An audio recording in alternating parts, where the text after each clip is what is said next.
Hello friends, welcome back to channel. నేను ఈరోజు వీడియోలో అందరికీ యూజ్ అయ్యే కొన్ని టిప్స్ షేర్ చేస్తున్నాను. ప్లీజ్ ఈ వీడియోని స్కిప్ చేయకుండా లాస్ట్ వరకు చూడండి. ఆ టిప్స్ ఏమో అని చూద్దాము.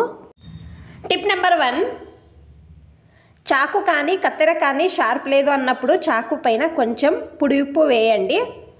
తర్వాత ఆలుగడ్డను మధ్యలోకి కట్ చేసుకుని ఈ విధంగా రుద్దండి. సేమ్ నేను వీడియోలో చూపిస్తున్నాను కదా, ఈ విధంగా రుద్దండి. ఈ విధంగా చేయడం వలన షార్ప్ అవుతుంది చాకు కానీ కత్తెర కానీ. బాగా రుద్దిన తర్వాత నీళ్ళలో వాష్ చేసుకుని బట్టతో తుడిచి చూపిస్తున్నాను. ట్రై చేయండి. ఈ టిప్ అనేది బాగా హెల్ప్ అవుతుంది. టిప్ నెంబర్ 2, నేను ఇక్కడ టిష్యూ పేపర్ను కట్ చేసి తీసుకున్నాను. ఇందులో కొంచెం టాల్కమ్ పౌడర్ వేస్తున్నాను.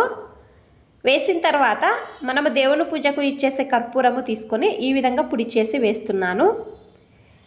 నేను వీడియోలో చూపిస్తున్నాను కదా, ఈ విధంగా ఫోల్డ్ చేసిన తర్వాత ఒక రబ్బర్ బ్యాండ్ అనేది ఈ విధంగా వేయండి.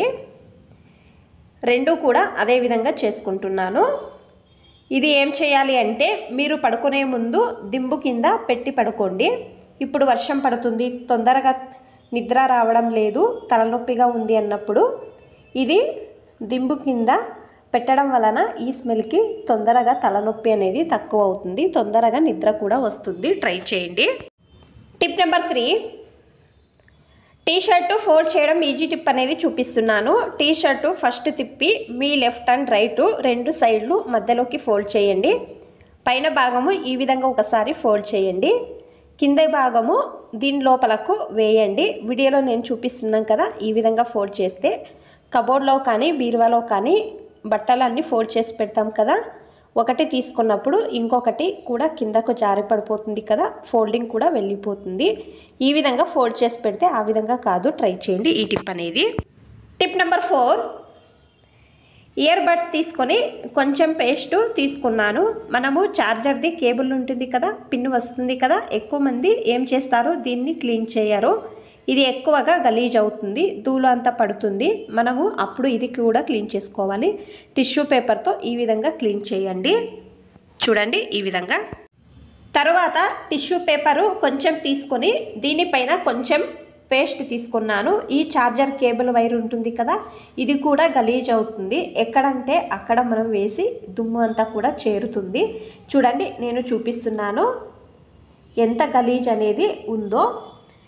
దీనికి నీళ్లు వేసి క్లీన్ చేయడానికి కాదు కదా, అందుకే కొంచెం పేస్ట్ వేసుకొని కొంచెం చేతులతో ఈ విధంగా పైన నుంచి కింద వరకు రుద్దితే చాలు, డస్ట్ అంతా నీట్గా వస్తుంది.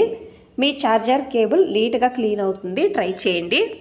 టిప్ నెంబర్ 5, పిల్లలు ప్యాంట్ కానీ పెద్దవాళ్ళు ప్యాంట్ కానీ ఈ విధంగా జిప్స్ ఉంటాయి కదా, జిప్స్ చూడండి మధ్యలో జిప్పు వేయడానికి కావడం లేదు అన్నప్పుడు మీరు ఏం చేయాలి అంటే, మీ ఇంట్లో యూజ్ చేసే సోప్ ఉంటుంది కదా, ఏ సోప్ అయినా కూడా పర్వాలేదు, ఈ విధంగా జిప్ అయినా రుద్దండి. జిప్ అనేది సరిపోతుంది. ట్రై చేయండి ఈ టిప్ అనేది.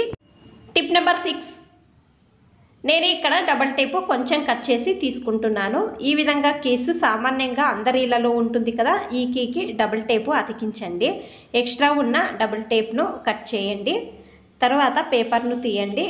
ఛార్జర్ది ఫోల్డరు ఒక్కోసారి పనిచేయదు కదా, దీని లోపల కూడా దుమ్ము ధూళి అంతా వెళ్ళిన ఫోల్డర్ అనేది పనిచేయదు.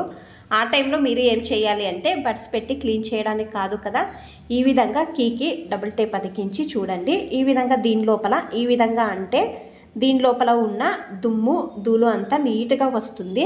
ఫోల్డరు బాగా వర్క్ అవుతుంది. ట్రై చేయండి. ఈ టిప్ అనేది బాగా హెల్ప్ అవుతుంది. మీకు అన్ని టిప్స్ ఇష్టమైతే ప్లీజ్ ఒక లైక్ చేయండి. ఇంకా ఎక్కువ మంది నా ఛానల్ని సబ్స్క్రైబ్ చేసుకోకుండా చూస్తున్నారు. ప్లీజ్ సబ్స్క్రైబ్ చేసుకోండి. Thanks for watching. ధన్యవాదాలు.